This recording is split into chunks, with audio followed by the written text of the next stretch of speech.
ಇದ್ದಾಗ ಇಲ್ಲೇ ಬಂದು ಉಳ್ಕೊಂಡು ಹೋಗ್ತಾಯಿದ್ರು. ಅವಾಗಿನಿಂದ ಮಠದ ಮೇಲೆ ಭಕ್ತಿಯಿಂದ ನಡ್ಕೊಳ್ತಾ ಇದ್ದಾರೆ. ಮೊನ್ನೆ ತುಮಕೂರ ಗೆದ್ದೆ ಬಂದು ಮಂತ್ರಿ ಆದೇ ಬರೋಕ್ಕಾಗಿಲ್ಲ, ಮಠಕ್ಕೆ ಬರ್ತೀನಿ ಅಂತವ್ರು ಅದನ್ನೇ ಬಂದರು. ಈಗಲೂ ಅದನ್ನೇ ಹೇಳ್ತಾಯಿದ್ರು, ನಾನು ಜೀವನದಲ್ಲಿ ಮಠ ಬರ್ತಿಲ್ಲ, ಏನಾರ ಅನ್ನ ತಿಂದು ಇಲ್ಲಿಂದ ನಾನು ಭಕ್ತ ಬಂದು ನಾನು ಭಕ್ತಿಯಿಂದ ಬಂದಿದ್ದೀನಿ, ಮಂತ್ರಿಯಾಗಿ ಬಂದಿಲ್ಲ, ಶಿಷ್ಯನಾಗಿ ಬಂದಿದ್ದೀನಿ ಅಂತ ಹೇಳಿದರು. ಹಂಗೆ ಅವ್ರು ಒಳ್ಳೆಯದಾಗಲಿ, ಯಶಸ್ಸಾಗಲಿ ಅಂತ ಹಾರೈಸ್ತೀವಿ. ಸಂಕ್ರಾಂತಿ ಕಳೆದ ಮೇಲೆ ಒಂದು ಯೋಗ ಇದ್ದಂಗೆ ಕಾಣಿದೆ. ಇವರಿಗೆ ಅಂತಲ್ಲ, ರಾಜ್ಯ ಮಟ್ಟದಲ್ಲಿ ಒಂದು ಉನ್ನತ ಯೋಗ ಅವಕಾಶ ಇದೆ. ಹೋಗಿದ್ದಾರಲ್ಲ, ಅದು ರಾಜ್ಯದ ಮಟ್ಟದ್ದು. ನಿಮ್ಮ ರಾಜ್ಯದ ಮಟ್ಟಕ್ಕೆ ಸಂಕ್ರಾಂತಿ ಮೇಲೆ ರಾಜಕೀಯ ವಿಪ್ಲವ ಆಗೋ ಲಕ್ಷಣ ಇದೆ. ನಾನು ಮೊದಲೇ ಹೇಳಿದ್ದು, ಯುದ್ಧಗಳಾಗ್ತದೆ, ಜಲಪ್ರಳಯವಾಗ್ತದೆ, ವಾಯುಪ್ರಳಯ ಆಗ್ತದೆ, ಭೂಪ್ರಳಯವಾಗ್ತದೆ, ಎಲ್ಲ ಜನ ಸಾಯ್ತಾರೆ, ಆಕ್ರಮಣ ಹೆಚ್ಚಾಗ್ತವೆ, ಮೇಘ ಸ್ಫೋಟ ಆಗ್ತದೆ ಅಂತ ಹೇಳಿದ್ದೆ ನಾನು. ಇನ್ನೂ ಒಂದು ಮೇಘ ಸ್ಫೋಟ ಆಗೋದ್ರಿದೆ, ಊಹಿಸಲಾರದ ಒಂದು ದುಃಖ ಈ ಭಾರತಕ್ಕೆ ಬರ್ತದೆ. ಪ್ರಕೃತಿದತ್ತವಾಗಿ ಆಗ್ತದೆ ಮೇಘ ಸ್ಫೋಟ. ಅದನ್ನು ಹೇಳಿದ್ದಲ್ಲ, ಮನೆಯಲ್ಲೂ ಹೇಳಿದೆ ನಾನು ಮನೆಯಲ್ಲಿ. ಒಟ್ಟಿಗೆ ಜನಜೀವನ ಅಸ್ಥಿರ, ಯಾವಾಗ ಮನೆಗೆ ಬರ್ತಾನೆ ಹೋಗ್ತಾನೆ ಅಂತ ಹೇಳೋದು ಕಷ್ಟ. ಅಸ್ಥಿರ ಇನ್ನೂ ಜಾಸ್ತಿ ಆಗ್ತದೆ. ಅದು ಅದರಲ್ಲಿ ಅರಸನಾಲಯಕ್ಕೆ ಕಾರ್ಮೋಡ ಕವಿದೀತು. ಅದು ರಾಜ್ಯಕ್ಕೂ ಇದೆ, ಸೆಂಟ್ರಲ್ಗೂ ಇದೆ. ಹಿಂದೆ ಹೇಳಿದ್ದು 2-3 ಜನ ಪ್ರೈಮ್ ಮಿನಿಸ್ಟರ್ ಕೊಲೆ ಆಗ್ತಾರೆ, ಸಾಯ್ತಾರೆ ಅಂತ. ಅದು ಆಗ್ತದೆ.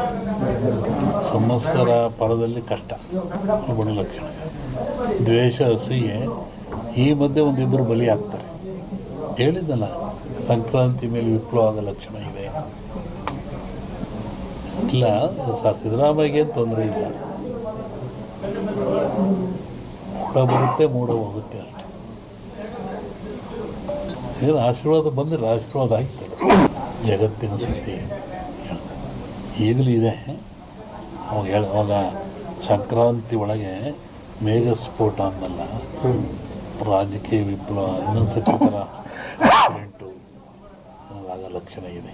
ಅದು ಹೇಳಿದೆ, ಫ್ಲೋಟ್ ಮೇಘ ವಾಯು ಫ್ಲೈಟ್ದೆಲ್ಲ ಹೇಳಿದ್ದಲ್ಲ, ಫ್ಲೈಟ್ ಬಿತ್ತು, ಜನ ಸಾಯ್ತಾರೆ, ಮರಣ ಆಗ್ತದೆ, ಜಲಪ್ರಳಯವಾಗ್ತದೆ, ಸಮುದ್ರದಲ್ಲಿ ಆಗ್ತದೆ ಎಲ್ಲ ಹೇಳಿದ್ದಲ್ಲ, ಆಗ್ತದೆ. ಇನ್ನೊಂದು ಶ್ರಾವಣದಲ್ಲಿ ಹೇಳ್ತೀನಿ, ಜನವರಿ ಒಳಗೆ ಒಂದು ದೊಡ್ಡ ಆಘಾತ ಆಗೋ ಲಕ್ಷಣ ಇದೆ ಇಂಡಿಯಾಕ್ಕೆ.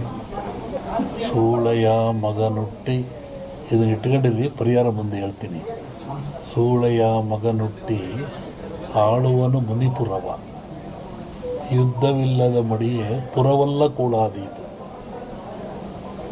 ಇದು ಹಾಕ್ರಿ, ಇದು ರಿಸಲ್ಟ್ ಹೇಳ್ತೀನಿ, ಆಮೇಲೆ ಬಿಡಿಸಿ ಹೇಳ್ತೀನಿ ಅದನ್ನು ಏನಂತ. ಇನ್ನೊಂದು, ಅಕಾಲದಲ್ಲಿ ಮಳೆ ಬಂದರೆ ಸಕಾಲದಲ್ಲಿ ಮಳೆಗೆ ತೊಂದರೆ ಆಗ್ತದೆ. ಮುಂದೆ ಬೇಕಾದಾಗ ಮಳೆ ಬರಲ್ಲ. ಈಗ ಬಂದುಬಿಡಿತಲ್ಲ, ಮುಂದೆ ಒಳ್ಳೆ ಬಿತ್ತನೆ ಕಾಲ, ಬೆಳೆ ಕಾಲ, ಬೇಕಾದಾಗ ಬರಲ್ಲ. ಅಕಾಲದಲ್ಲಿ ಮಳೆ ಬಂದರೆ ಸಕಾಲಿ ತೊಂದರೆ ಆಗ್ತದೆ. ಈ ಸರಿ ಅಂಥದ್ದು ಏನಿಲ್ಲ, ಸಮತೋಲನ ಆಗ್ತದೆ. ಇನ್ನೂ ಜಲಪ್ರಳಯ ಇದೆ, ರಾಜ್ಯದಲ್ಲಿ ಜಲಪ್ರಳಯ ಇದೆ. ಇಡೀ ಭಾರತ, ಇವು ಜಗತ್ತಿಗೆ ಇದು. ಸಾಗರದಲ್ಲಿ ಒಂದು ಅಚ್ಚರಿಯ ಸಂಗತಿ ಕಾಣುತ್ತೆ. ಜಲಸ್ಫೋಟ ಅಂತ ಹೇಳಿದ್ದೆ ನಾನು, ಅಲ್ಲಿ ಒಂದು ಆಗ ಲಕ್ಷಣ ಇದೆ. ಎರಡು ಸೇರಿ ಆಗುತ್ತೆ, ಮನುಷ್ಯರೇ ಮಾಡೋದಲ್ಲಿ. ಕೆಲವೊಂದು ಹೇಳೋಕ್ಕೆ ಹೆದರಿಕೆ ಆಗುತ್ತೆ. ಪರಿಹಾರ ಏನೆಲ್ಲ, ಅದು ಭಗವಂತನ ಧ್ಯಾನ ಮಾಡಬೇಕು ಅಷ್ಟೇ. ಯಾವ ಪೂಜೆ ಪುರಸ್ಕಾರದಿಂದ ಏನು ಉಪಯೋಗ ಆಗಲ್ಲ. ನೇರವಾಗಿ ಭಗವಂತನ ಧ್ಯಾನ ಮಾಡೋದೇ ಮುಖ್ಯ. ನೆನೆಸ್ಬೇಕು ಭಗವಂತ. ಸೂಳೆಯ ಮಗನುಟ್ಟಿ ಆಳುವನು ಮುನಿಪುರವ, ಯುದ್ಧವಿಲ್ಲದ ಮಡಿಯೇ ಪುರವಲ್ಲ ಕೂಳಾದೀತು. ವಿಷ್ಣು ವಾಮಾವತಾರದಲ್ಲಿ ವಾಮನ ಭೂಮಿ ಕೇಳಿದ, 3 ಅಡಿ ಭೂಮಿ ಕೇಳಿದ, ಎಲ್ಲ ಉಳಿತು. ಅಮೇರಿಕಾ ದೇಶದಲ್ಲಿ ಅಲ್ಲೇ ತುಳಿದವನ್ನ ವಿಷ್ಣು ವಾಮಾವತಾರದಲ್ಲಿ ಬಲಿಯ. ಅದನ್ನು ಮುನಿಪುರ ಅಂತ ಕರೆದರು. ಏನ್ಸಂಡ್ ಇಂಡಿ ಹಿಸ್ಟ್ರಿ ಒಳಗೆ ಅಮೇರಿಕವನ್ನು ಮುನಿಗೆ ದಾನ ಕೊಟ್ಬಿಟ್ನಲ್ಲ, ಅವನು ವಾಮನಿಗೆ ದಾನ ಕೊಟ್ಟನಲ್ಲಪ್ಪ, ಅದು ಮುನಿಪುರ ಅಂತ. ಯುದ್ಧವಿಲ್ಲದ ಮಡಿಯ ಪುರವಲ್ಲ ಕೂಳಾದೀತು ಅಂತ. ಮಣಿಪುರ ಅಂದರೆ ಅಮೇರಿಕವನ್ನು ಮಣಿಪುರ ಅಂತ ಕರೀತಾರೆ. ಅದು ಅಮೇರಿಕ ಒಂದು ದೇಶದಾಗಿಲ್ಲ, ಎಲ್ಲರೂ ಸೇರ್ಕೊಂಡಿರೋದಲ್ಲಿ. ಶ್ರಾವಣದ ಮೇಲೆ ಹೇಳ್ತೀನಿ ಅದ್ರ ಬಗ್ಗೆ. ನೋಡು, ಹೇಳಿದ್ದೀನಿ, ಇನ್ನೂ ನೋಡ್ತಿರ್ಬೇಕಾರೆ. ಹಿಂದೆಲ್ಲ ಹೇಳಿದ್ನಲ್ಲ, ಮೊನ್ನೆ ಹೇಳಿದ ಕೆಲವು ಮುಳುಗ್ತವೆ ದೇಶಗಳು, ಕೆಲವು ಹೇಳ್ತವೆ, ಹೊಸ ರಾಜ್ಯಗಳು ಉತ್ಪತ್ತಿ ಆಗ್ತವೆ ಅಂತ ಮೊನ್ನೆ ಹೇಳಿದ್ನಲ್ಲ. ಮತ್ತು ಮದ್ದಿಲ್ಲದ ಕಾಯಿಲೆ ಬರುತ್ತೆ, 5 ವರ್ಷ ಇರುತ್ತೆ ಕಾಯಿಲೆ ಅದು. ಮತ್ತು ಕೊರೋನಾ ಬಂತು, ಇದು ಇನ್ನೊಂದು ರೂಪವನ್ನು ತಾಳುತ್ತೆ. ಆದರೆ ಸಾವು ನೋವು ಕಮ್ಮಿ, ಕಾಯಿಲೆ ಮಾತ್ರ ಈ ಸಂವತ್ಸರದಲ್ಲಿದೆ.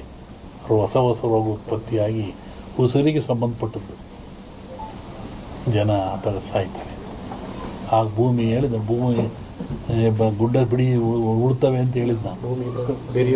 ಬೆರೆಯುತ್ತೆ, ಉಳುತ್ತವೆ, ಸಮುದ್ರ ಜಲಬಾಧೆ ಜನ ಸಾಯ್ತಾರೆ ನಮ್ಮನ್ನು ಹೇಳಿದ್ನಲ್ಲ. ಅದೆಲ್ಲ ನಡೀತಾ ಇದ್ದಾರೆ, ಇನ್ನೂ ಇದೆ ಅದು.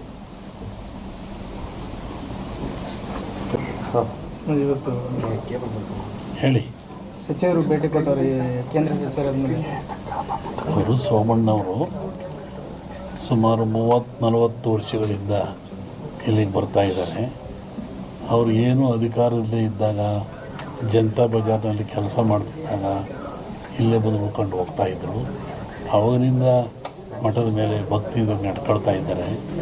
ಮೊನ್ನೆ ತುಮಕೂರ ಗೆದ್ದೆ ಬಂದು ಮಂತ್ರಿ ಆದೇ ಬರೋಕ್ಕಾಗಿಲ್ಲ, ಮಠಕ್ಕೆ ಬರ್ತೀನಿ ಅಂತವ್ರು ಅದನ್ನೇ ಬಂದರು. ಈಗಲೂ ಅದನ್ನೇ ಹೇಳ್ತಾಯಿದ್ರು, ನಾನು ಜೀವನದಲ್ಲಿ ಮಠ ಬರ್ತಿಲ್ಲ, ಎದರ ಅನ್ನ ತಿಂದು ಇಲ್ಲಿಂದ ನಾನು ಭಕ್ತ ಬಂದು, ನಾನು ಭಕ್ತಿಯಿಂದ ಬಂದಿದ್ದೀನಿ, ಮಂತ್ರಿಯಾಗಿ ಬಂದಿಲ್ಲ, ಶಿಷ್ಯನಾಗಿ ಬಂದಿದ್ದೀನಿ ಅಂತೇಳಿ ಒಂದು ಉನ್ನತ ಯೋಗ ಅವಕಾಶ ಇದೆ.